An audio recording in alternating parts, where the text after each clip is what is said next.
Okay, everyone, welcome back to Cinderella Phenomenon Part 8. Straight to the point. Let's go reveal the truth. What should they want to say to her? We are now in the chapter 6. Can you read it? The truth? Our only answer is silence. My only answer is silence. What? What is. How about uh, just. I shift my gaze to Rod, but he avoid my eyes. What is going on? Princess, it is very likely that this wish in place is looking for you. What? I cast a glamour on you a long time ago, so that you could remain hidden from magical eyes. I did it to protect you, but this wish in question can see through the spell I have cast on you. It is my belief that they are actively looking for you. I close my eyes and massage the temple of my head as I feel the headache coming on. Wait, you said before that the wish want to see their curse unbroken, but this sounds as if they have another motive altogether. What reason could they have for threatening me? The Tenebrarum have been without a bearer for a long time, ever since the end of the war. A new bearer, however, will soon arise and the crystal is ready to support them. Some of the witch, the wicked one, want to make sure the Tenebrator continue to spread the darkness, even with this new bearer in charge. Okay, but what does it have to do with me? The Laura crossed her arm, her expression grim. The title of bearer is passed down from one descendant to the next. Princess, the last Tenebrarum bearer was the late Queen of Angel, your mother. I feel my blood go cold. What? I know! I knew it! I say it in my last video. I say it. What? As you the queen daughter, you are the next heir. Come your 18th birthday, you will inherit the title of Tenebrarum. Oh, so you are 18. So he is 16. Mother? A witch? Impossible! Why would you spot such lie? I narrow my eyes at them, searching for something that they are lying to me. The Laura and Prophet never turned their sad eyes away from me. Rod glanced at me briefly before turning away, looking uncomfortable. Okay, we're sticking up high for the light, avoid the light. So, how to, Hildir, your mother and I used to work together to maintain balance, but then the wish hunt drove her mad and turned her eyes to ice. Her heart to ice. But she never used any magic. I would have known if she was a witch. It's possible that you did in the past, but then it seems she erased all your memories of her true identity. Delora was already able to ascertain that most of your memory of her had been snatched away. He didn't need you to remain obedient, so that when you finally did inherit her role as a bearer, you would continue to do as she wanted. My thoughts feel as if they are spinning endlessly on an axis. The real reason I cursed you was to see if you are truly capable of goodness, Princess. Lydia's influence clung to you even after her death, and we fear that you will continue her previous work. The angel might once again fall to darkness if you were not able to help the dark emotion in your heart. So then you curse me because you were terrified of what I would do if I became the bearer as I was? My only answer is silence. Now I understand why people hate me. It was because I am my mother's daughter. I cannot help but reach out to touch the pendant on my necklace as my feeling of dread washed over me. We know that there is a goodness in you, Princess. We only wanted you to realize it by breaking your curse. Prophet sighed, looking guilty. It was selfish on our part, I know. But we could not risk another great war. They believed that I would have plunged the world into a war? I think Torah would have yet to speak since the conversation started. Did you know all of this? Everyone knows the story of the Nigerian witch and her daughter. Everyone except me? I glanced down at my hand, suddenly feeling numb. I am a witch, and I will become the temporary next bearer. Just the thought of it made me sick. I think back to my childhood. I can still recall the glare that everyone gave me when I was a child. They would scare me because I was my mother's daughter. And what about the king? Did he never love me because I was daughter of witch? But if this is the case, if my mother was weak, then why did the king marry her in the first place? He did try to kill the woman that he loved if he did not marry her. She tried to kill Ophelia. Ophelia? So king has loved Ophelia from very beginning? I clenched my hand into tight fists. After mother died, he was able to reunite with his true love.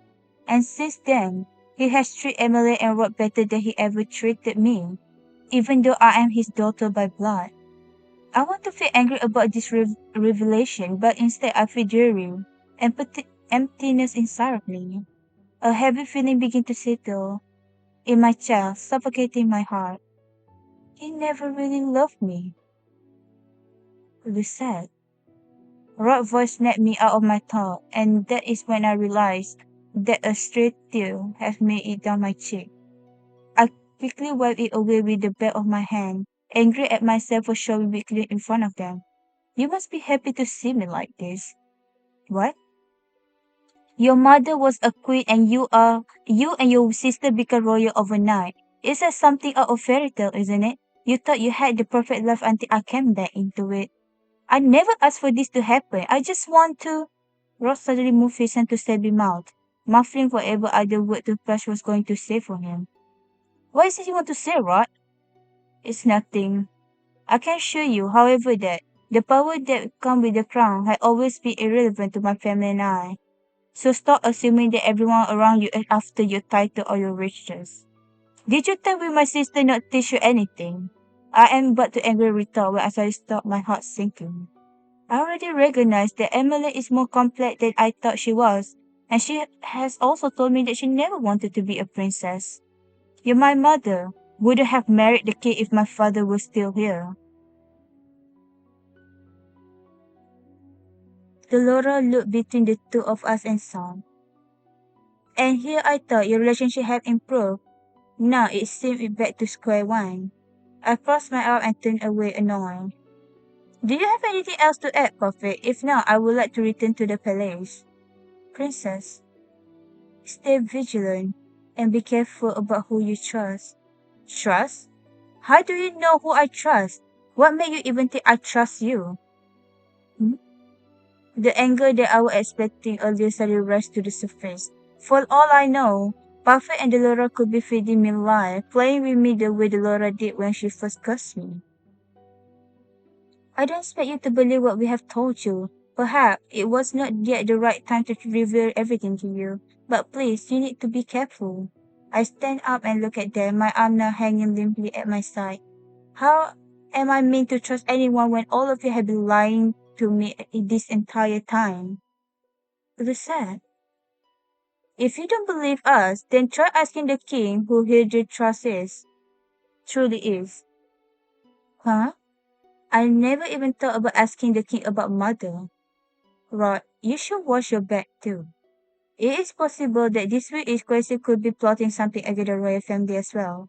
They have been in the palace for a long time after all. She looked at me, then at Rod, her expression sober. I won't be able to stay with you anymore. I had to pick up and leave a few days ago because I was certain he caught a trace of my magic. He probably already has. I understand. Anyway, Lisa is right. To return to the palace now, someone may notice your absence if you're gone much longer. You two should leave now. Okay. Let us know if you notice anything unusual. I will. We'll see you again soon, Princess. Remember, stay vigilant. Ron and I leave the merchant in silence. Here in the secret tunnel, we are suffocated under even more silence, but still neither of us make effort to speak. I'm still stuck inside my own mind, sifting through my troubled thoughts. I cannot reconcile the fact that wicked witch who led the witches to the ball was my mother. I didn't even realize how many people hate my mother until after she passed, and they spoke about how cruel a queen she was. I never understood why since she has always been perfect person in my eyes. I never connected my mother with the Tenebrum bearer, but what Prophet and Delora just told me made sense. Was I living a lie all those years? A lie that my mother crafted so that I remained cold and bitter even after she passed away? And Delora and Puppet say I'm meant to inherit power of the Tenebrum from my mother? I don't want that burden. I almost bumped into Rod back when he suddenly stopped walking. He turned around and looked at me with serious expression. I cannot help but feel just beneath the weight of that gaze. If you're going to tell me that you never wanted me as your partner because my mother wished, then I wasn't going to say that. What? I won't lie. The first time I saw you, I thought you were like your mother. You were cold, harsh, and selfish. I never wanted to have anything to do with you. That was why I was so against this partnership. But you changed. Hmm? Your expression softened. As you and M has grown closer, I have seen that you are not like your mother. She speaks fondly of you, and I can tell she really enjoy your company. That's why, even if I do not have plan to break my curse, I will still do what I can to help you break yours. It's the least I can do as your partner. I stare at Rod in shock. This is the first time he have ever been so nice to me. Why is staring at me like that? I'm only doing this because you're important to my sister. Rod turned away, his face beat red. Liar. Hmm? Rod reached up to Spin's flabby face. Ow! Just thanks him. Thank you. Rod turned away, his cheek dusking. It's not a big deal. I'm only doing this because I see how dedicated you are to breaking your curse. Because I want to get my old life back. And now that they have told me about Mother, I want to prove that I'm nothing like her. Anyway, I still want to help you with your curse, Rod. Why do you refuse to break it? Rod stared down at his feet, expression melancholy. Because I cannot. Rod stopped and shook his head. He said nothing else. I do not probe him anymore, especially not after seeing the distant look on his face. Wait, okay. We walked through the corridor and back to our room after we said our goodbye. I wonder what Rod was going to say. Mother, look, Eleanor got me this gift. Eleanor? She's my maid and my friend. Princess don't make friends with your servant. But she's really nice. She even taught me how to braid my hair like those servants are only nice to you because you are the princess. They only pretend to be your friends so they can have power over you. But Eleanor will never.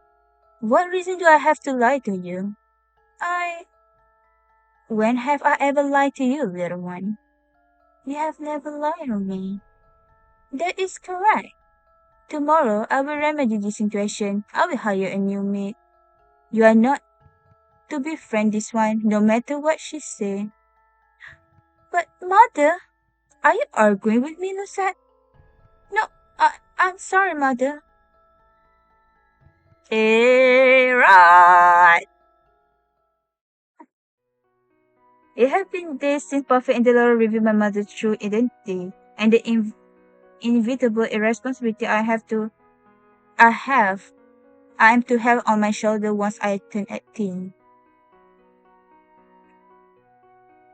I have been trying to ask the king about mother, but he's even busier this day than he was before, and it's impossible to find a single moment in the day to speak with him. The fact that I'm a maid makes it even harder to garner his attention. When I'm not on break, I continue to do my duty serving Emily.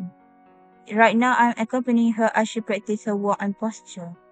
Ophelia has been helping her, pointing out any mistakes she finds. I know how hard this deal. I had to go through this training as well before I married the king. Emmeline allowed her shoulder to snore as she let out a spirited sigh. I always hated this lesson. I had thought my posture was fine. This is supposed to refine it. And yet, all this lesson I have been doing is hurting my back.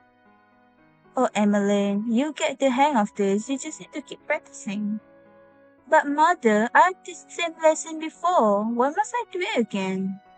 Because you slouch when you walk. That is unbecoming of princess.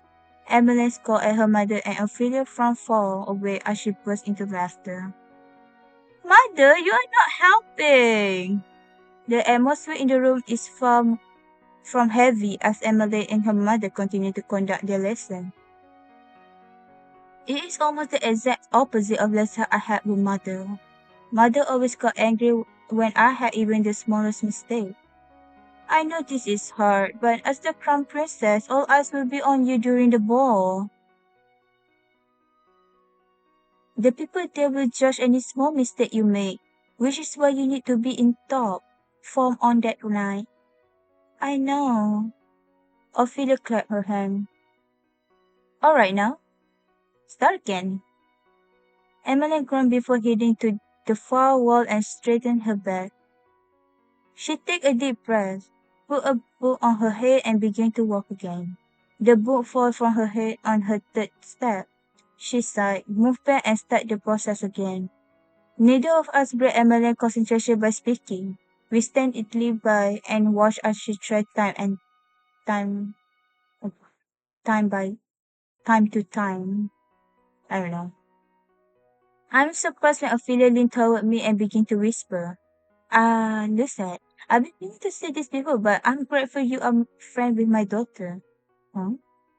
I look at Ophelia's smiling face with surprise. I never agreed to be her friend. You are not again the princess making friend with her servant? Where will I be? I actually wish more of the stuff here wouldn't be so uptight. See, I would love for Emily to be on good terms with people who serve her. Besides, social status is never an obstacle to friendship. Ophelia shifted her gaze back to Emmeline, who is now picking up the book that once again fallen from her head. No matter your occupation or status, a friend always a friend. You give Emmeline the courage she needs to face the many challenges she has ahead of her. In a way, you are like a family, since you always surround us. Like family. Come, what may, both family and friend are there for you, Will. I accept you for who you are. Even before I was cursed, Emily was always trying to be my friend. That means she knew all along who my mother was and still wanted to be my friend. The thought made me remember what Buffett told me about mother treating to kill Ophelia if King did not marry her. I turned to Ophelia, curious.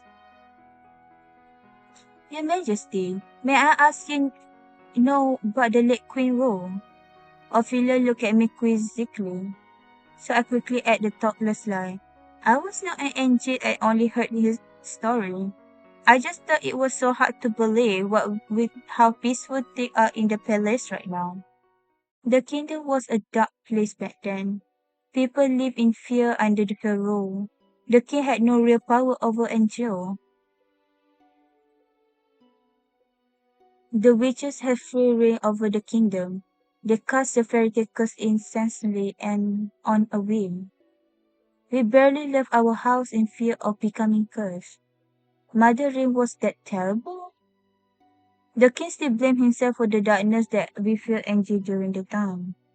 This is why he worked day in and out to stabilize the country and to put smile on everyone's face. I remember long ago how he told me one of the reasons he would always continue to work hard for this kingdom because he wanted to make brighter tomorrow for his child. Children. Ophelia looked confused for a few moments, then brushed off the awkwardness with a small chuckle. He helped the family in his very own. Oh. Is it possible that he said that with me in mind? And Ophelia slipped out. But then, Maybe he was referring to Emily and Rose. The kingdom come a long way since then, hasn't it? There are still witches here and there, but most of them don't bother either. I pray that the peace we're experiencing right now will last. I see. Thank you for telling me. It's a bit of jury topic, but I'm happy to help. If you need anything else, please don't hesitate to call on me. I know it may not be traditional protocol for a queen, but then I do not consider myself a typical queen. I try my best to listen to everyone here regardless of their title or their name might be. I can only nod at her response. Princess or maid, the way Ophelia has treated me has never changed. She has always treated me with kindness regardless who I am. I never saw it before because I always so distant from everyone, but now I see Ophelia treat everyone here with kindness, regardless of social status. I was always frustrated by Seven when they compared Ophelia to Mother, saying was she superior.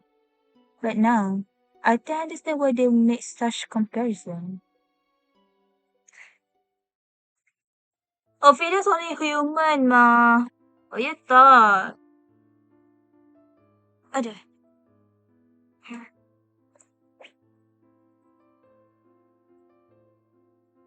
Okay. Emmeline dismissed me after my lesson, and I began to head immediately back to my room. I have just turned a corner when I noticed the orchestra standing before Miss Collins. Which way you going, child? I quickly averted my eyes, not wanting a confrontation. He always looked at me so strangely, almost like he can see into my mind, or is he trying to? My apologies, Sir Orchestra. Sir Orchestra nodded his head at me stiffly before he walked on. You are pardoned, Princess. Hmm? I turned to stare at him, but he already turned the corner. My blood became cold. What could just slip off the tongue? But how could he know that I'm princess? Is it possible that he is cursed? No, somehow that does not seem right. But if he does not have the fairy tale curse, could be the wish that the Lord warned me about?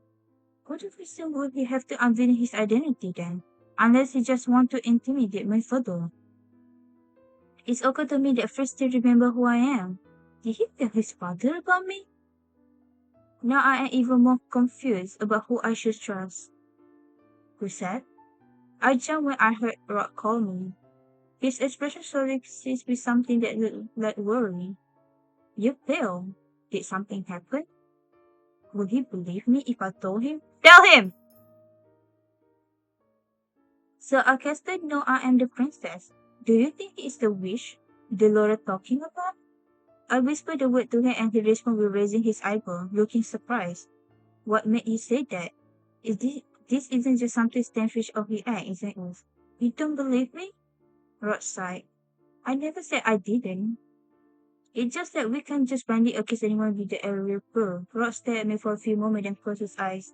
His eyes were slightly furrowed with thought.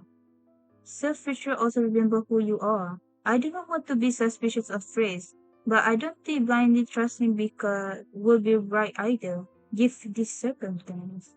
You need to stay vigilant around him. If anything happens, you can come talk to me about it. You worry about me? What avert his gaze from me?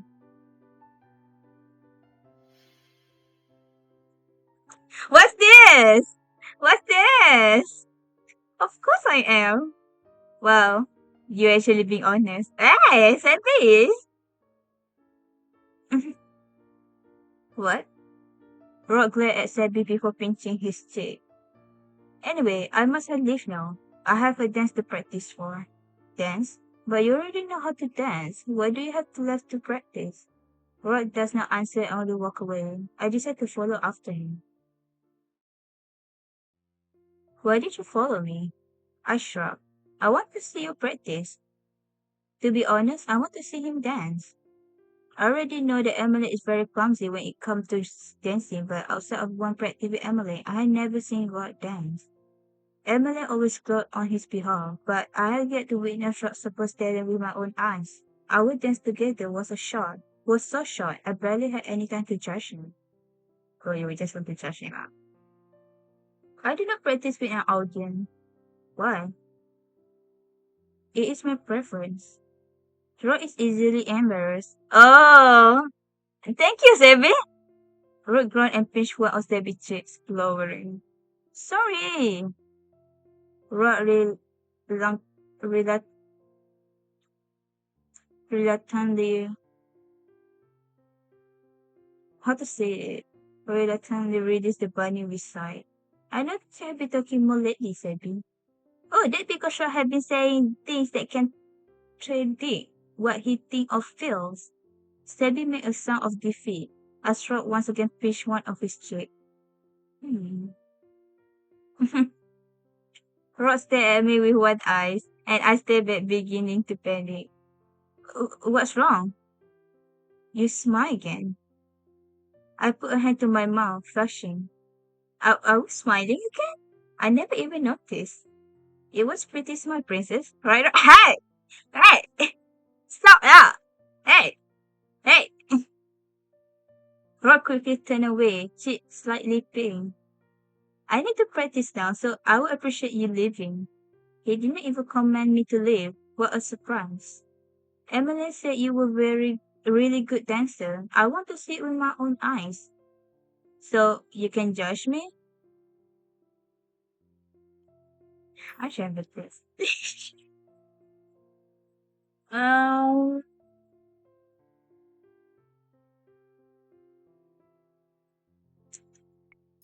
eh,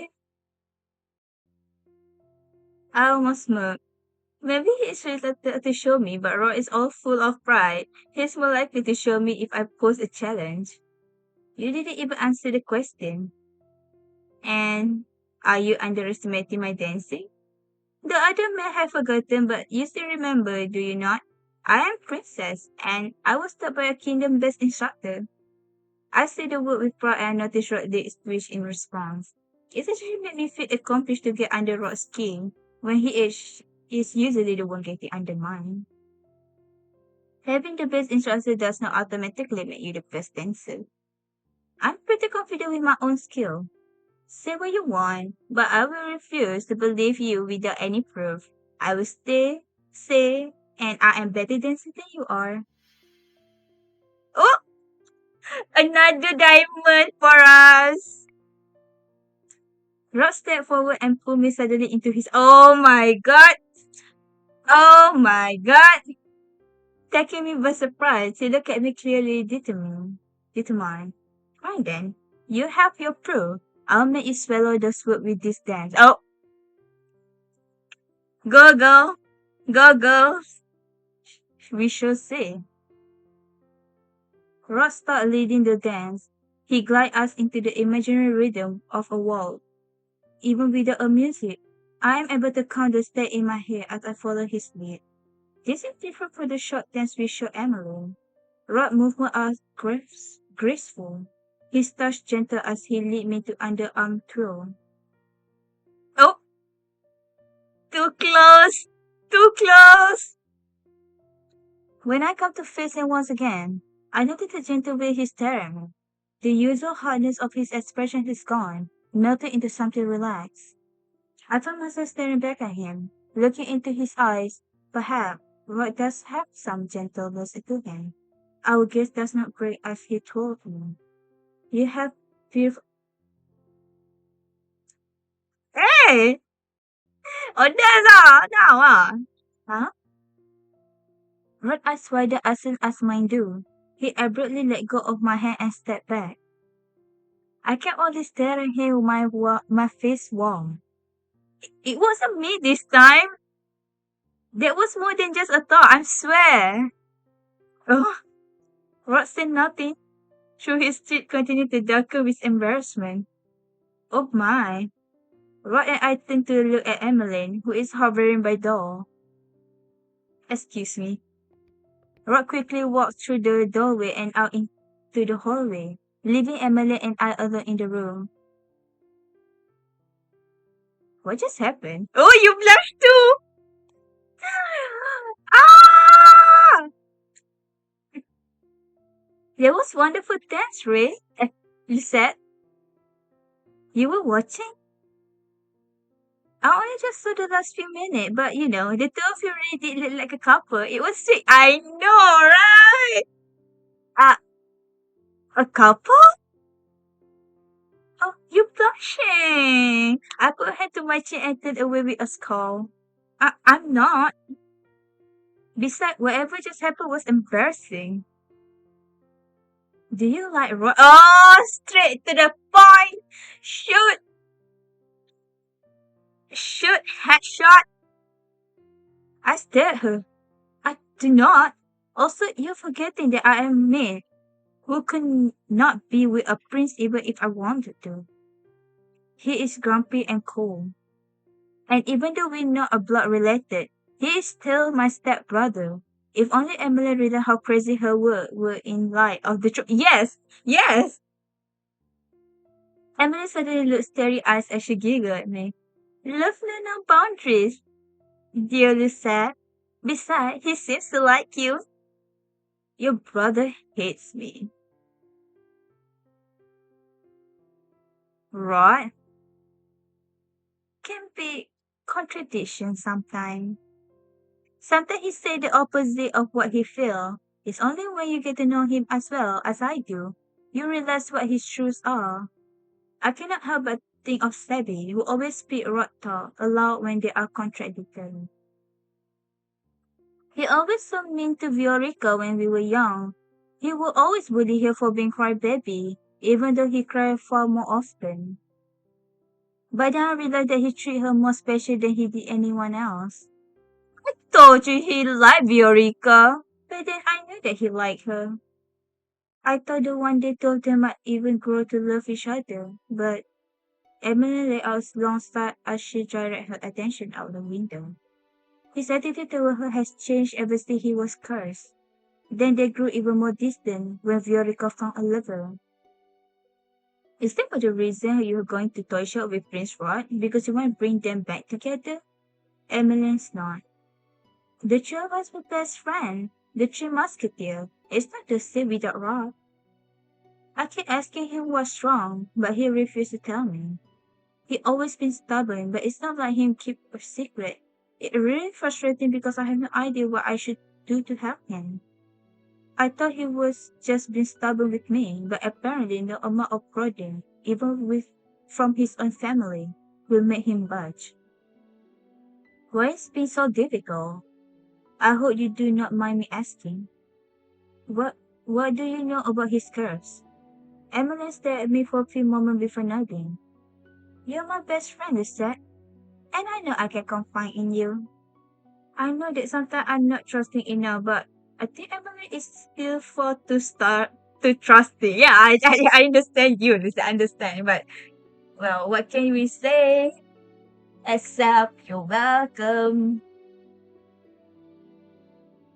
We only know that he has the mermaid curse. I read the story so many times, hoping that I can figure out some way to break his curse. I think back and realized that I had actually read the beginning of the Little Mermaid not long time ago. I did not have the chance to finish it because I was caught by mother. The Little Mermaid is about mermaid who trade her voice for late, right? Yes, she does it so she can be with her prince. Rod's voice was taken away, but I'm sure that he was given something in exchange. I have seen the curse had derived from the original tale, but there are twisted in some way to fit the format of curse. I'm not slowly thoughtful. I have strong feeling that Rod curse is related to Viorica, but I cannot draw the connection. But still, Viorica might be the key to understanding his curse. If Rod will not divulge anything, the next best chance we have of understanding his curse might be going through Viorica.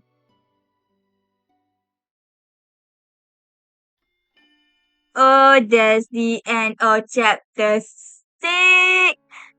So, guys, let's read more revealing about Roikus for the next part. So, stay tuned for this series of Cinderella Phenomenon.